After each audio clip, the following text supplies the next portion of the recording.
Aleluia. Evangelho de João, capítulo de número 4, versículo de número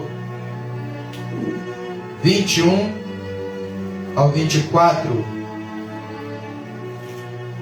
Será o texto base para a nossa ministração nessa noite. Aleluia. Estávamos falando de produtividade, vida, desenvolvimento, crescimento espiritual na presença de Deus.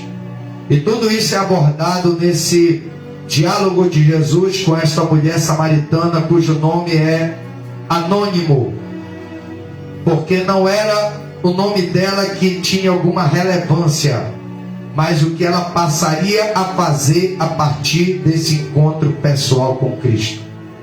Capítulo de número 4 de Evangelho segundo escreveu João, a partir do versículo 21 até o 24, diz: Disse-lhe Jesus: Mulher, crê-me que a hora vem em que nem nesse monte, nem em Jerusalém adorareis o Pai.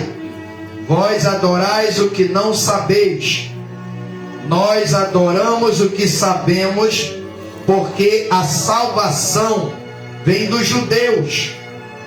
Mas a hora vem, e agora é, em que os verdadeiros adoradores adorarão o Pai em espírito e em verdade, porque o Pai procura a tais que assim o adorem. Deus é espírito, e importa que os que o adorem em espírito e em verdade. Tome seu assento, louvando o nome do Senhor.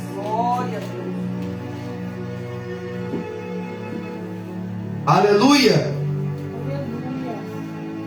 Esse texto que nós acabamos de ler, ele está inserido num evento relatado pelo apóstolo João, conhecido como o discípulo do amor, ou o discípulo a quem Jesus amava. E esse texto, ele é parte de um diálogo que Jesus, ele abre e desenvolve com uma mulher daquela região, cujo nome está anônimo. E a Escritura diz que Jesus, ele estava transitando da Judeia para Galileia, e era necessário, diz a palavra de Deus, Jesus passar por Samaria. Mas eu entendo nessa palavra que a necessidade de Jesus ter que passar naquela cidade de Samaria não se restringia ou se resumia ao fato de ser caminho, aleluia, que estava dentro do trajeto que Jesus estava fazendo em direção a Galileia, mas porque ali Jesus tinha e sentia em seu coração que tinha uma obra que deveria ser realizada naquele lugar. E a palavra de Deus diz que Jesus, ele para em uma aldeia de samaritanos chamada Sicar. E como já era próximo do meio-dia, da hora sexta, a Escritura diz que Jesus, ele dá uma orientação aos discípulos que fossem até a cidade e se provessem de comida para poder se reabastecerem e prosseguir a viagem. E a Escritura diz que assim conforme o mestre ordena, os discípulos vão lá e fazem. E se ausentam da presença de Jesus, deixando Jesus a sós, porque era tudo que Jesus precisava para o que ele realizaria após a ausência dos apóstolos. Amados, tem situações na nossa vida e obras que devemos fazer na presença de Deus, que que se tiver pessoas que não têm a mesma visão e possuem alguma reserva ou restrição na sua vida e estiver presente conosco, o negócio não dá certo. Porque Jesus bem sabia e conhecia a rixa que os judeus tinham com os samaritanos. Porque todo judeu que se prezasse não mantinha diálogo com o samaritano, não tinha envolvimento social com o samaritano, porque os samaritanos nada mais eram do que um povo mestiço, que se originaram a partir da relação conjugal de um judeu ou de um israelita com um estrangeiro. Isso nos remete ao cativeiro assírio em aproximadamente 722 a.C., quando a Assíria conquista o Reino do Norte, tirando Israel da sua terra e colocando na terra de Israel povos que não pertenciam àquela região, e assim misturando e descaracterizando o povo. E a partir desta relação de Israel com esses povos, surgem os que futuramente seriam conhecidos como os samaritanos. Então havia esse choque étnico e cultural. Mas a palavra de Deus diz, aleluia, que isso não impede de Jesus fazer o que precisava fazer. Nós já ouvimos no relato aqui do texto que fala sobre o verdadeiro adorador. Nós já ouvimos acerca do texto áureo, versículo de número 21 ao 24, que trata acerca da verdadeira adoração, ou a identificação de um verdadeiro adorador. E é sobre isso que eu quero falar nessa noite. Porque para você se tornar ou ser um verdadeiro adorador, não é de qualquer maneira. Há alguns critérios que têm que ser observados para que você possa identificar ou se tornar um verdadeiro adorador. Não adianta apenas um testemunho verbal, ou uma declaração ou autodeclaração de que eu sou um verdadeiro adorador, sem que haja uma identificação ou alguma coisa que evidencie que verdadeiramente eu sou ou eu me tornei um verdadeiro adorador. E basicamente o primeiro critério que eu entendo nesta palavra, que identifica ou torna alguém um verdadeiro adorador, começa a partir do caráter desse verdadeiro adorador. Porque adorador que não tem caráter não pode ser caracterizado um verdadeiro adorador, irmão. Jesus sabia desse problema, mas sabe o que era interessante?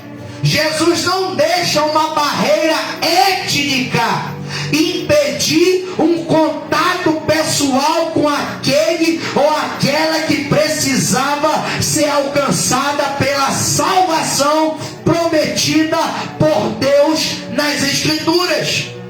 Quando você se restringe a uma barreira, seja ela de que ordem for, social, étnica, seja ela uma barreira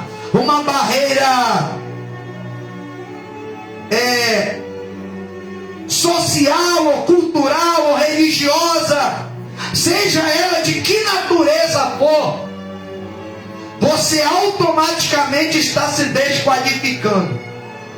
Por quê? Porque a Escritura diz que o verdadeiro adorador, ele adora em espírito e em verdade. E adorar em espírito significa você está ligado na videira verdadeira. E quem está ligado na videira verdadeira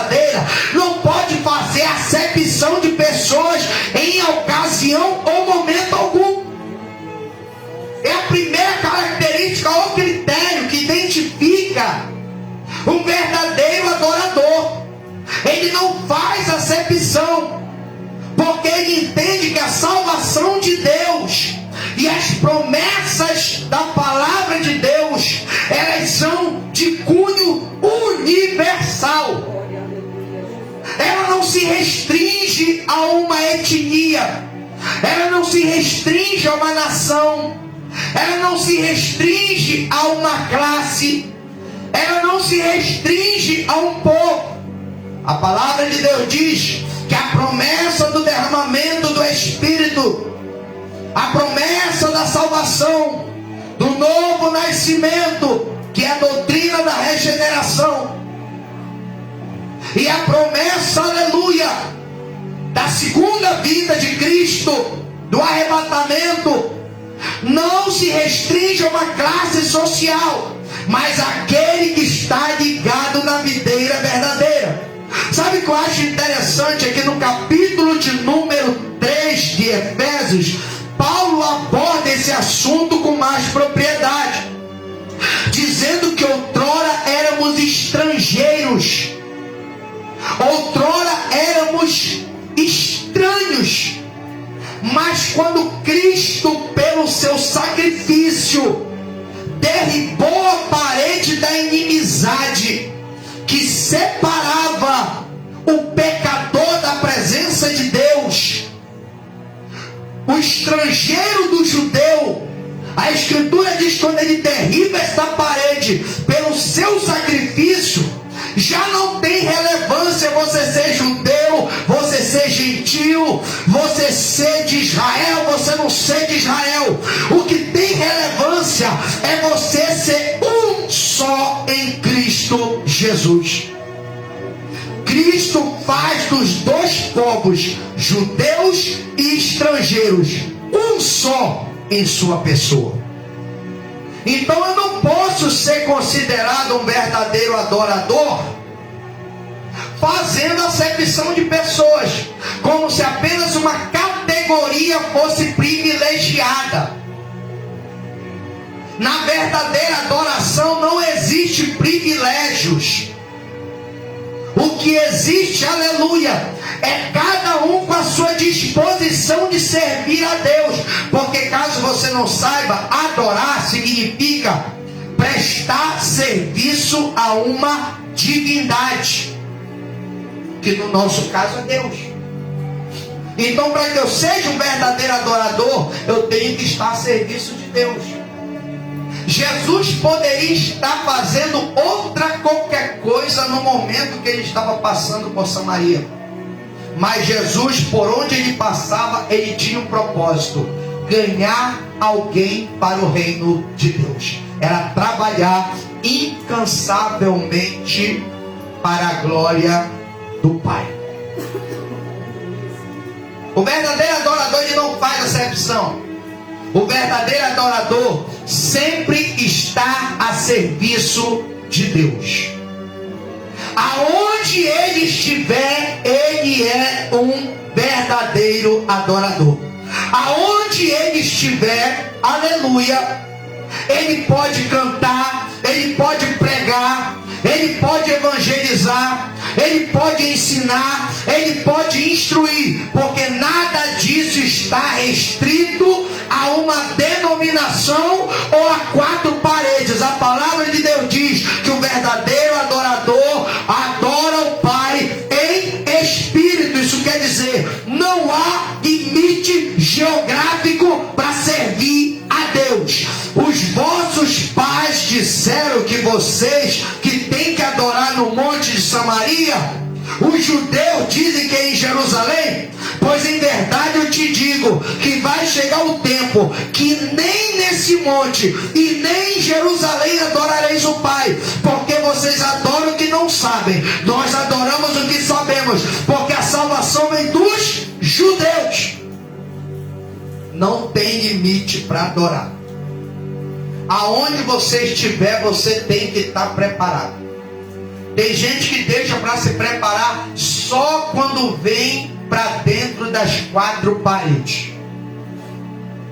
Aí passa o dia todo se alimentando de coisa supérflua, de coisa desnecessária, de informações que não agregam nada em termos ministeriais ou espirituais, não encontra disposição para colocar a sua vida no altar diariamente com Deus, e quando chega no momento, aleluia, da adoração oficial, que é na casa de Deus, aí, aleluia, se julga despreparado para fazer a vontade de Deus. Eu quero te dizer nessa noite que não há restrições para servir a Deus, e você tem que se preparar a todo momento, porque não sabemos o momento em que pode surgir alguém precisando de um conselho, de uma orientação, ou até mesmo de uma oração. Jesus estava preparado.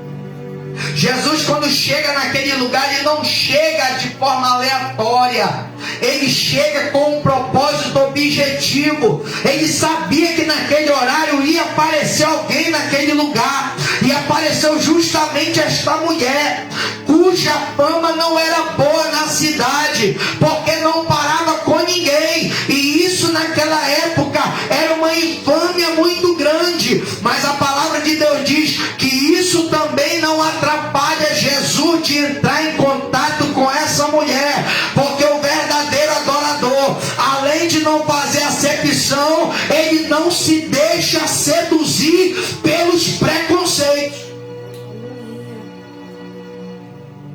Aleluia. Glória a Deus. Ele não deixa os problemas pessoais daquela mulher impedi-la de se chegar à presença dele. Quando ele começa a falar sobre a questão da água viva, aquela mulher pede água. Onde é que tem, Senhor? Me dá essa água que eu quero beber. Eu não quero mais voltar aqui. Eu quero beber e nunca mais ter sede. Ah, tu quer beber?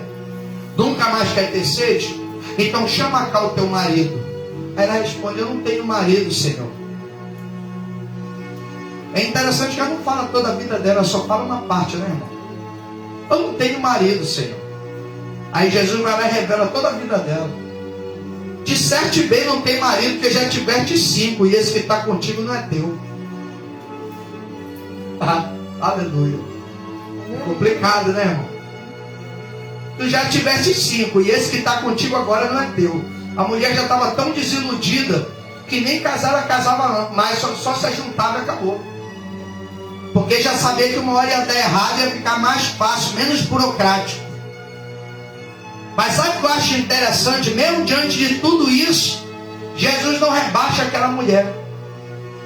Jesus só revela o que estava acontecendo. Qual era o problema dela? Ela estava em busca de satisfação, e ela não podia encontrar satisfação em ninguém, a não ser na presença de Deus.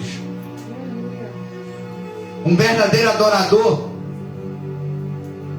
ele não julga segundo a aparência, mas segundo a reta justiça. Um verdadeiro adorador, ele não faz acepção, ele não tem preconceito, e não julga pela vista dos seus olhos, nem pelo ouvido dos seus ouvidos, mas segundo a reta justiça. Ele julga segundo Deus orienta, porque quem revela os mistérios do coração é Deus. Você vê que em nenhum momento Jesus julgou aquela mulher. Sabe que ele está nessa situação? Porque ele está fazendo isso, isso e não. Ele só falou: tu tivesse 5 homens, 5 maridos, e o que tu tens agora não é teu marido. Isso quer dizer, ele identificou o problema daquela mulher através do discernimento de espíritos. Ele julgou segundo a reta justiça. Ele revelou o problema daquela mulher. Porque o verdadeiro adorador, ele não está para criar problema não, ele está para resolver. Problema de muita gente por aí, que em vez de resolver o problema dos outros, ele procura criar outros problemas para dificultar a vida do sujeito. Aí começa a fazer o trabalho do acusador. Jesus não, foi diferente. Ele tocou numa área delicada da vida daquela mulher. Você vê que quando ele revela que ela já tem teve 5 maridos e o sexto não era dela, ela torna a falar para ele e diz: vejo que és profeta. Os nossos pais disseram que o lugar da adoração é aqui. Vocês, judeus, dizem que já entra no assunto espiritual, porque a verdadeira sede dela não era uma sede, aleluia, não era outra sede a não ser a sede espiritual. O que Jesus fez aqui foi estimular a mulher a entrar no verdadeiro assunto que ele queria tratar com ela, que era no âmbito espiritual. O problema dela era espiritual, não era físico, não era sentimental, não era emocional, era espiritual. Era a falta de Deus, porque quem não tem Deus procura suprir essa ausência com tudo quanto é coisa ou com tudo quanto é pessoa. Aí tenta um, não consegue, tenta outro, não consegue, porque sempre vai dar errado, porque onde Deus não está, o negócio não dá certo. Então, o ponto daquela mulher, o problema daquela mulher era espiritual. Um verdadeiro adorador, ele sabe identificar. Ele está ali para resolver o problema e não para criar outros problemas. Ele está ali como solução e não como problema. O problema de hoje é que muita gente está se colocando mais como problema do que solução em muitos lugares. Jesus poderia ter apontado o erro dela, mas não, apontou o problema. Sabe qual é o teu problema? É falta de Deus. Porque quando você tiver Deus, você não vai precisar ficar pulando de homem em homem, porque Deus vai prover a verdadeira satisfação que a tua alma carece. A sede que a tua alma tem é de adorar, é de fato conhecer a Deus. Você vê que ela não tinha certeza de qual verdadeiramente era o lugar certo para adorar. Ela estava na dúvida. Ela falou: nossos pais dizem que é aqui, vocês judeus dizem que é lá. Onde é que é?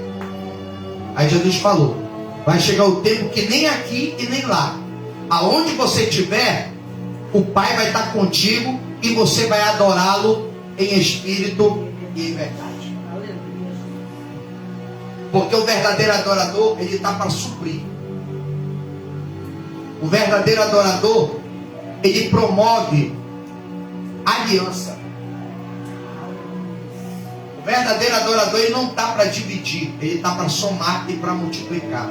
O problema é que tem muita gente aparecendo para dividir e subtrair, irmão. Isso não é de Deus. Jesus não.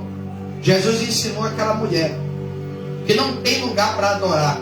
Onde você adorar, Deus se manifesta. Onde estiverem 2 ou 3 reunidos em meu nome, aí estou eu no meio deles, disse Jesus. Lá no Evangelho segundo escreveu Mateus, no capítulo de número 11, quando fala acerca da igreja. E é interessante que Jesus não está falando de templo local. Jesus está falando de culto. E não especifica o local.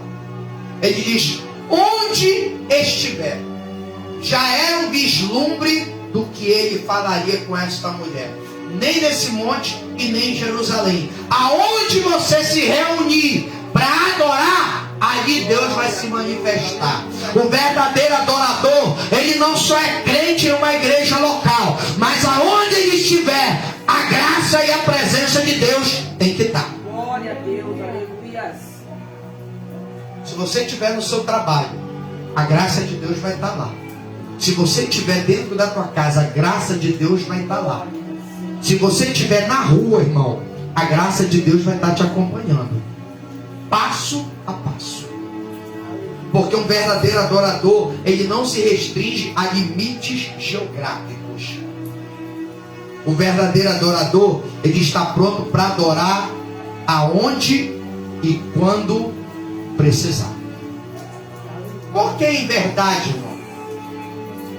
Porque, amados, a verdadeira adoração, ela se baseia num caráter correto. Tem gente que quer adorar a Deus, mas não tem um caráter tratado. Jesus ensinou essa mulher que tem que ter um tratamento. Que depois de se tornar uma verdadeira adoradora, ela não ia poder mais ficar com um e com o outro. Ela ia ter que tomar uma posição de ajuste. Ajuste. E a ter que regularizar a sua vida perante o Pai. Porque um verdadeiro adorador, ele é regularizado na presença de Deus, irmão. Quem não é casado, se casa. Não quer casar? Então te resolve. Quem é verdadeiro adorador, o que fazia não faz mais. Porque a partir do momento que se envolve com Deus, que é imerso na dimensão de Deus, coisas novas têm que acontecer na nossa vida. Você vê que quando ele fala com aquela mulher fica diferente. Ela foi fazer uma coisa ali perto, na beira daquele tanque.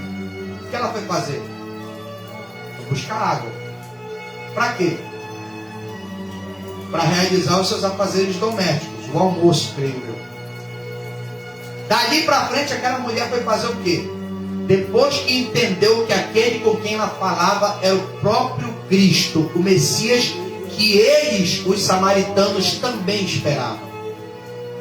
Largou o cântaro ali e foi pregar para a cidade ouvir. Esqueceu o almoço. Foi no jejum falar de Jesus. Já foi, aleluia, preparada para fazer a obra, uma missionária instantânea. Porque um verdadeiro adorador, amados, ele tem que estar preparado para tudo. Adorador não é só quem canta não, irmão. Adorador tem que pregar, tem que ensinar, tem que falar de Deus. Você tem que estar preparado para tudo. Aquela mulher estava preparada para fazer o almoço. De repente, tem um encontro com Deus. E o que esse encontro gera na vida dela? Uma mudança radical. Larga o almoço para lá e vai falar de Jesus lá no centro de Samaria. E a palavra do Senhor diz, aleluia, que ela conseguiu conquistar a aldeia de Sicá todinha para Deus.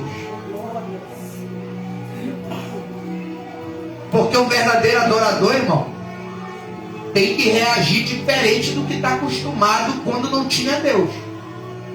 Se não tiver uma mudança no caráter, você não pode ser chamado verdadeiro adorador.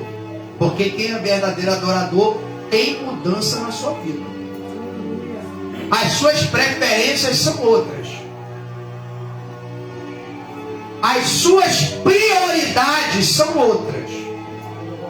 A prioridade daquela mulher antes de Jesus era o almoço, eram os afazeres de casa.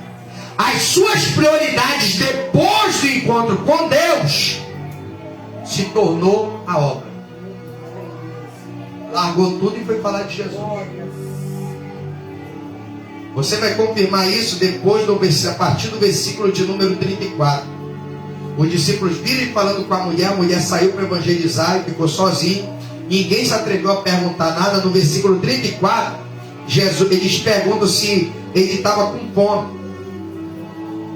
Jesus responde: a minha comida é fazer a vontade daquele que me enviou e realizar a sua obra. É a prioridade. Não que Jesus não tivesse com fome, mas naquele momento era ocasião para trabalhar, era a oportunidade que apareceu.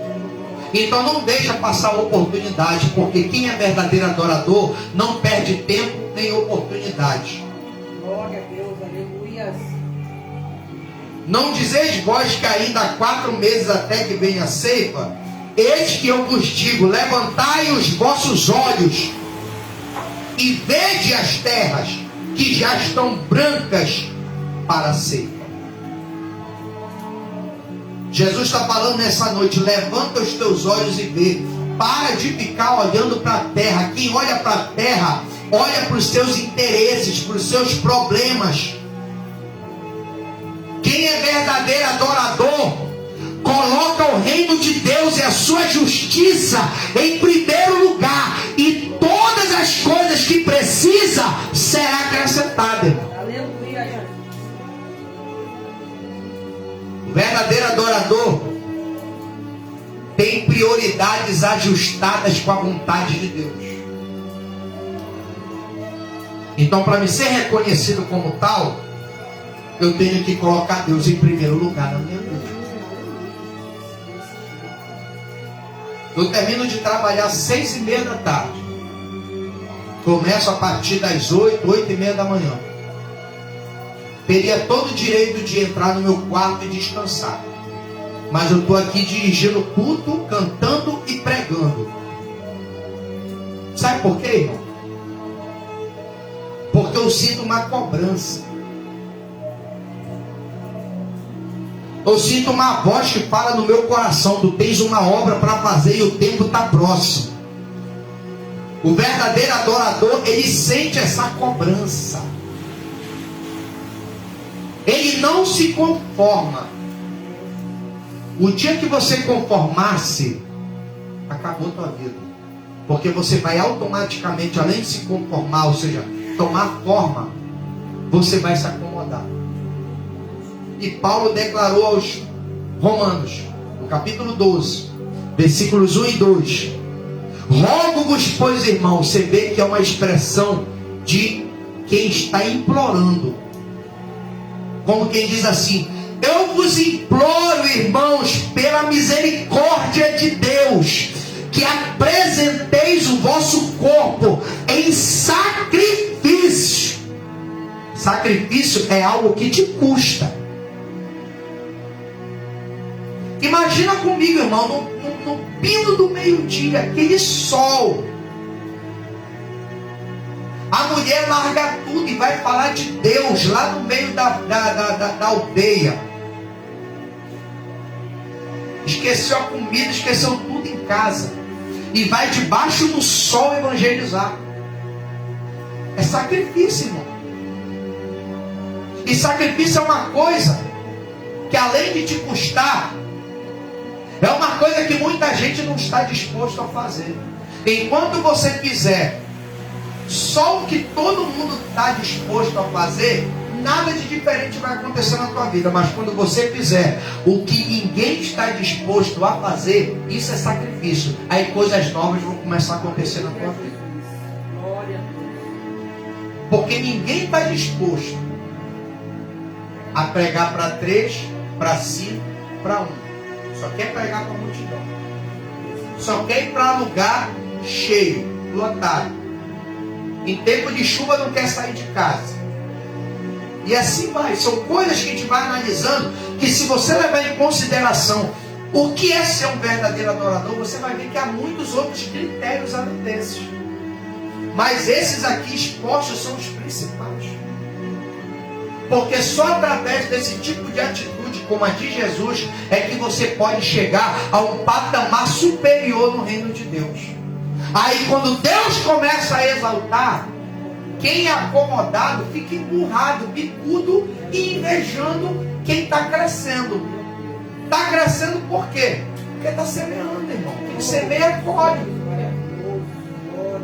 E semeadura é investimento. A palavra de Deus diz: aquele que bota preciosa semente, andando e chorando,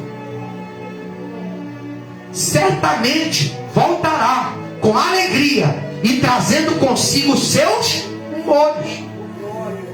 Você hoje está chorando, está plantando com lágrima, mas vai chegar o dia que você vai voltar. Você não vai só ir, você vai voltar. E não vai voltar triste, vai voltar alegre. E não somente alegre, mas vai abraçar o teu molho, a tua recompensa, o teu resultado, o teu testemunho.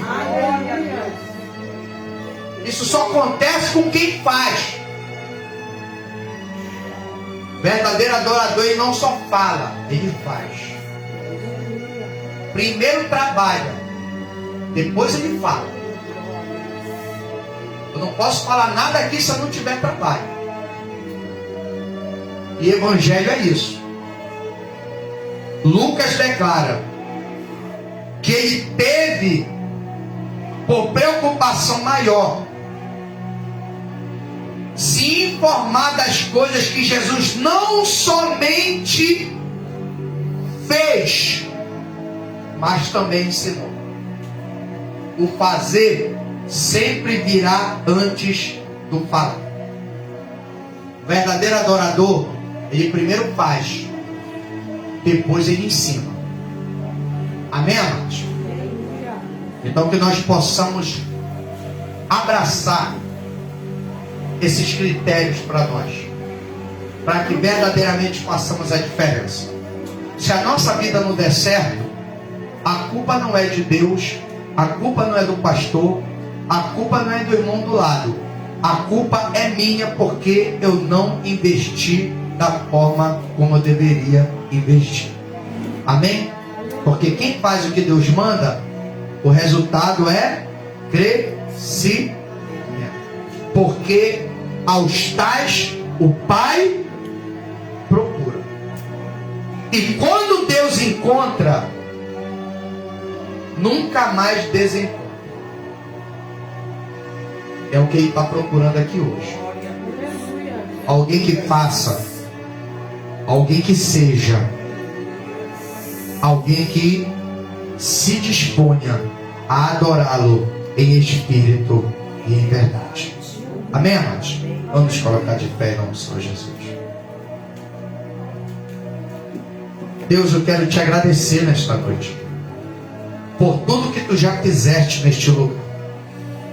Eu creio que a vida que foi derramada sobre este lugar, que desceu aqui da tua parte, do teu trono, essa vida vai nos levar a uma frutificação. Desde o princípio tu está falando sobre isso, desde a videira verdadeira, João 15. E agora foi tratado sobre o verdadeiro adorador. Por isso Deus nos ajuda a nos qualificarmos para que nós possamos verdadeiramente fazer a diferença. Porque o tempo está próximo e o tribunal de Cristo já está preparado com o galardão daquele que venceu. Por isso, Deus, eu te peço nesta noite, abençoa a tua igreja, abençoa o teu povo. Visita também os internautas que acompanham as nossas lives. Não deixa que eles se acomodem apenas ao assistir, mas que eles se envolvam também na adoração. Se desloquem da sua casa e em uma congregação local mais próximo se envolvam e prestem a sua adoração a Deus. Nos abençoa nesta noite e seja conosco para a glória do teu nome. Assim nós oramos a Deus e te agradecemos em nome de Jesus. Amém e graças a Deus. Amém, amados? Terça-feira, como hoje, culto de avivamento às 19h30. Quinta-feira, culto de libertação. Domingo, às 8h30 da manhã, escola bíblica dominical, 9ª lição. E às 19h30, culto de adoração na presença de Deus. Amém? Nesse sábado, teremos ali na Praça São Salvador o Profetiza Campus, 2ª edição. Amém? Estará na direção o pastor Luiz Matias e a missionária Vanusa Loyola, são os presidentes do Ministério Assembleia de Deus, Unção para as Nações, que se encontra ali na avenida, na rua Alcebiades Peçanha, número 100, Parque Rosário. Amém? Aleluia. Deus abençoe. Você que puder estar lá, esteja conosco, estaremos lá para declarar que Campos é do Senhor Jesus. Amém? Que a graça de nosso Senhor e Salvador Jesus Cristo, o grande amor de Deus e a comunhão do Espírito Santo seja com todos hoje e para sempre. A igreja de Deus diz: amém. Se Deus é por nós, quem será contra nós? Agindo Deus, o Senhor é o nosso e nada falta. Senhor, Deus abençoe. E até quinta-feira, o culto de libertação, se Deus quiser. Aleluia.